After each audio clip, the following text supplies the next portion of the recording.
నేను చాలా సందర్భాల్లో చూశాను. ఎక్కువ నేను పాయకరపేట నుంచి వచ్చేటప్పుడు కానీ జర్నీస్ చేసేటప్పుడు కానీ చూసుకుంటే ఒక చిన్న చిన్న గట్ల మీద గ్రూప్ ఆఫ్ పీపుల్ కూర్చోవటం, ఆ వచ్చే వాళ్ళు వచ్చే వెహికల్స్ని ఆపడం, చైన్ స్నాచింగ్స్ ఇవన్నీ కూడా చాలా ఎక్కువగా జరుగుతున్నాయి. సో సిటీ సరౌండింగ్స్ అంతా కూడా ఆ అలర్ట్నెస్ అనేది క్రియేట్ చేయాలి ఫస్ట్. అంటే ఈ గుంపులుగా కూర్చొని రోడ్ల మీద కూర్చొని గంజాయి తాగేది, రోడ్ల మీద వాళ్ళు వీరంగం చేసేది, రోడ్ల మీద వెళ్ళే పాసెంజర్స్ని ఆపేది, ముందు అలాంటివన్నీ కొంచెం ఉన్నవి కంట్రోల్ అవ్వాలి. దానికి కంట్రోల్ అవ్వడానికి ముందు టాస్క్ ఫోర్స్ అనేది పనిచేస్తుంది.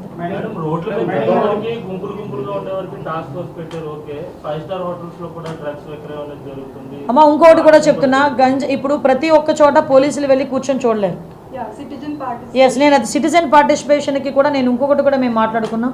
ఎవరైతే గంజాయి విషయంలో ఇన్ఫర్మేషన్ ఇస్తారో వాళ్ళకి ప్రైజ్ మనీస్ కూడా మేము ప్రకటించడానికి కూడా సిద్ధం. Yes, exactly. మీకు వీలైతే టోల్ ఫ్రీ నెంబర్ కూడా ఇమీడియట్గా మీకు ఒక 10 డేస్లోనే, అంటే నీ ఛార్జ్ తీసుకుని 1 వీక్, 10 డేస్ కూడా అవసరం లేదు, నాకు 1 వీక్లోనే ఒక టోల్ ఫ్రీ నెంబర్ చెప్తాం. ఎవరైనా ఇన్ఫామ్ చేసింది కరెక్ట్ అయితే కనుక ఇన్ఫామ్ చేసిన వాళ్ళకి గోప్యంగా ఉంచుతాం, వాళ్ళని ఏదో బహిర్గతం చేయం. టాస్క్ ఫోర్స్లో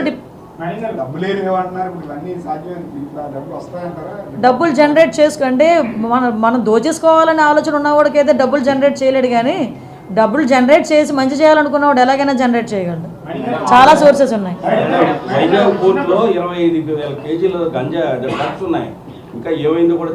నేను ఇందాక అడిగానంటే సిబిఐ ఎంక్వైరీ, ఇందాక సిపి గారిని అడిగాను ఆ విషయం కూడా, ఏంటి దాని పరిస్థితి ఏంటని అడిగితే సిబిఐ ఎంక్వైరీలో ఉందన్నారు. నేను ఒకసారి అది కూడా తెప్పించుకుంటాను.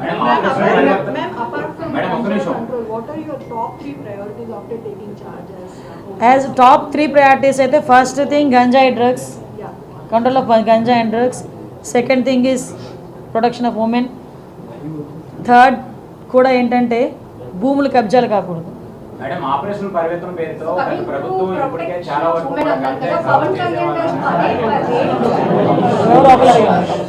చెప్పమ్మా కన్నా.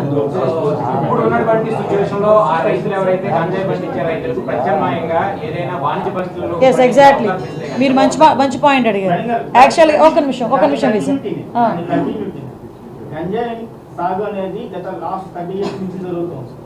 ఇప్పటికీ టిల్ అదే కంటిన్యూ అవుతుంది. మీరు ఆ మూలాలను ఏదైతే ఆ రైతులను అక్కడి నుంచి పండించకుండా ఇవన్నీ చేస్తే ఉపయోగం ఉంటుందా? అంటే ఒకటి ఏంటంటే, ఒకటి భయం క్రియేట్ అవ్వాలి, 2 వాళ్ళకి లైవ్లీహుడ్ కావాలి. ఈరోజు గంజాయి ఎందుకు పండిస్తున్నారు?